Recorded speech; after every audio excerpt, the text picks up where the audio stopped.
All right, gang, we have made it to coaching during the workout, right? So we're coming off of coaching in the specific warm up, so all of the drills and the small steps to get us ready for um, the big thing, the part that everyone looks forward to see all of it come together. Okay, some of this might seem really self-explanatory or duh, but going into the purpose of coaching in the workout.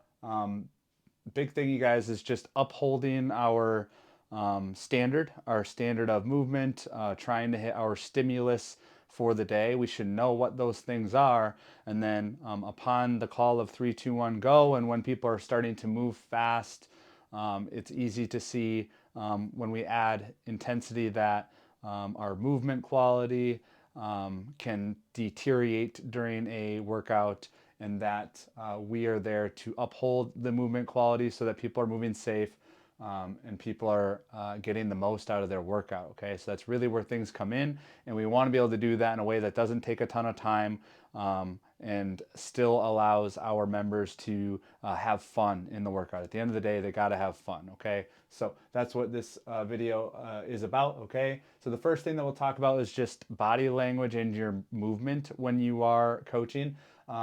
Body language just means the things that you are doing with your body. Okay. And I highlight some don'ts, some intuitive things that we do a lot when we're coaching. One of them is standing in one place with your feet glued. I look at it from the athlete's perspective. If you're standing with your feet glued, you are not able to do your job, which is watch our quality of movement and points performance. We have people who are all over the gym, and if our feet are glued to the ground, we're not able to do that. So we have to be moving around the gym. There's different approaches depending on how many people you have in class, but using the perimeter of the gym is a great way to do that, from the whiteboard to the pull-up rig to over by the ergs, and then even back by the baseline wall. That's a great way to move around.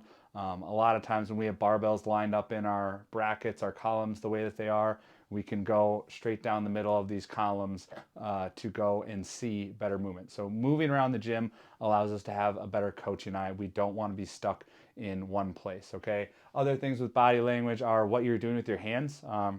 It's easy to put our hands in our pockets, right? But this looks like we don't care, and it looks like we're chilling out. And we want to show our members that we are invested in them and that we do care. Okay, so having your hands out of your pockets, going away from these closed positions like this, a lot of these arms closed like that, it keeps us in like this, it makes us less approachable. So the more that we can be open, the better. Those little things actually go further than you think. Okay, so that goes along with body language and movement in your class.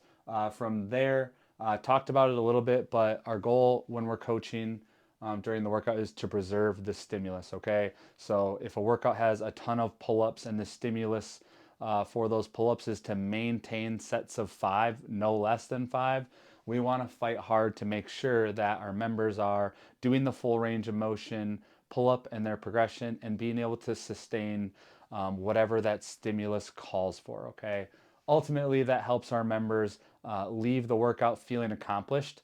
When we lose the stimulus, we run into issues where they run into the time cap, or they feel like a failure because they have fallen apart and lost their quality of movement, that sort of thing. So we really are there to guide them back towards that stimulus. And that might mean taking the movement that they have and regressing it, taking the weight that they have and bringing it down.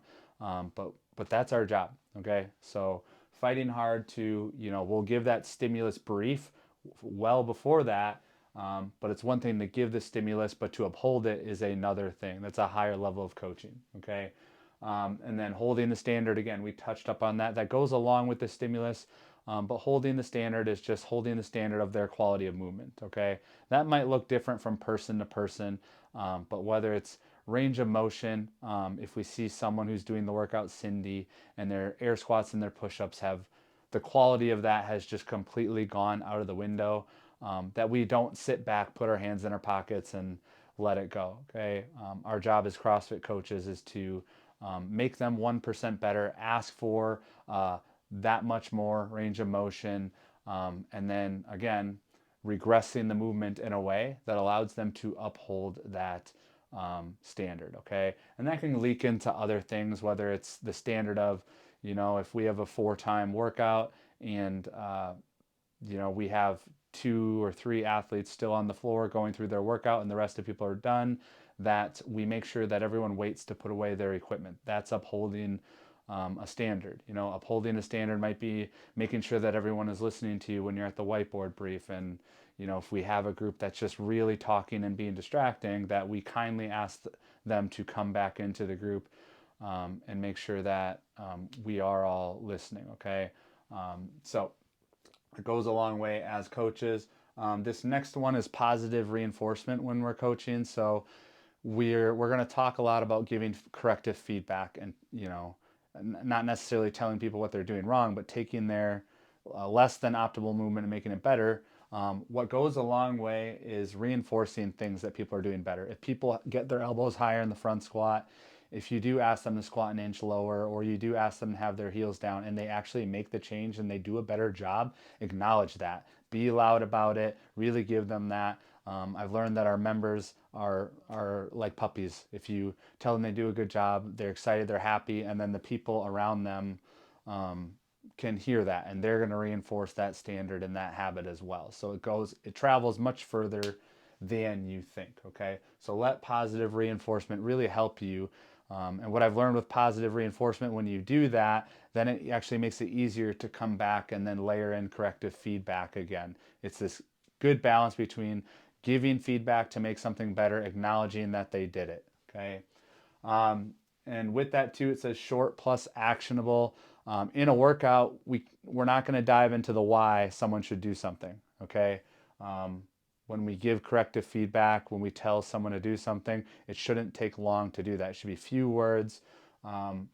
Just think in terms of, if you want someone to have their hips go back in the squat, you can point at your hips and say, hey, I want you to move your hips back and down in the squat. Watch their next squat. Does it get better, same, better, or worse? We want things to be concise versus drawn out, because we want them to move and we want them to have fun, right? That's a list of the things that we want to see while we're coaching in the warm-up.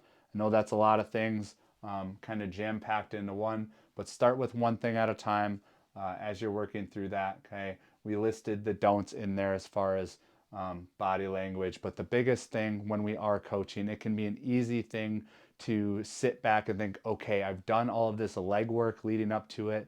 But our job is not done when we get to the workout. Okay, it is our job to reinforce everything that we've done in the whiteboard brief, the general warm up, the specific warm up, and then the workout. Okay, in my mind, next level coaching is what is brought into the workout. So, good luck.